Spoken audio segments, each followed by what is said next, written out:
हमारे पास platform x पर भी एक सवाल सागर भारद्वाज पूछ रहे हैं कि kindly clarify about the rumours about the age and attempts reduction in UPSC exam. मतलब ये बात भी महसूस की जा रही है कि शायद हो जाएगी एज रिडक्शन, लेकिन क्या कहीं ये एज रिडक्शन या नंबर ऑफ अटेम्प्ट्स, क्योंकि ये लेकर भी बहुत सवाल आ रहे हैं हमें कि क्या एज में कोई रिलैक्सेशन हो सकती है। और नंबर ऑफ अटेम्प्ट्स के लिए एक ईमेल पर हमसे पूछा भी गया कि क्योंकि अलग अलग वर्क के लिए अलग अलग नंबर ऑफ अटेम्प्ट्स हैं, तो उसमें पूछा गया कि एक वर्क के लिए अनलिमिटेड हैं, तो क्या उसमें भी रिस्ट्रिक्शन नहीं होनी चाहिए? Let's have a level playing field. तो सबसे पहले तो मैं कहूँगा कि एज और नंबर ऑफ अटेम्प्ट्स के बारे में बहुत सारे व्यूज़ आते हैं। कुछ कहते हैं इसको बढ़ाया जाना चाहिए, कुछ कहते हैं इसको घटाया जाना चाहिए। आज की स्थिति आपको मालूम है, जो जनरल कैंडिडेट्स हैं उनके लिए 32 इयर्स मैक्सिमम है। ये 2014 में बढ़ाई गई थी। जब मैंने दिया था तब 26 साल होती थी। अच्छा, तो ये बढ़ाई गई है।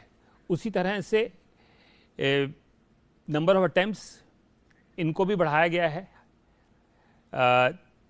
इस समय 6 अटेम्प्ट जनरल कैटेगरी के कैंडिडेट्स को मिलते हैं, पहले ज़माने में 3 अटेम्प्ट्स होते थे, तो ये बढ़ा दिए गए हैं सब। और ओबीसी के लिए आज एज की लिमिट 35 इयर्स है और अटेम्प्ट्स 9 हैं।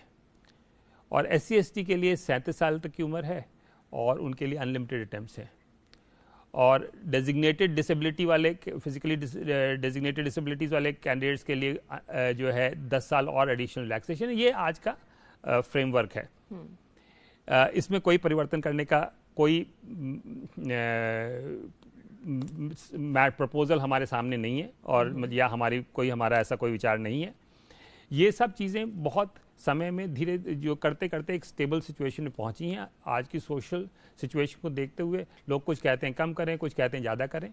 ये लोगों के अपने इंडिविजुअल रिक्वायरमेंट के हिसाब से व्यूज़ आते रहेंगे, लेकिन एक बैलेंस्ड राउंडेड व्यू लेके इस सिचुएशन पे हम पहुंचे हैं और इसी पे हम लोग अभी चल रहे हैं। तो अभी एज लिमिट या नंबर ऑफ अटेम्प्ट्स में कोई प्रपोजल ऐसा अंडर कंसिडरेशन नहीं है, तो ऐसा कोई र्यूमर भी है तो उस पर विश्वास ना किया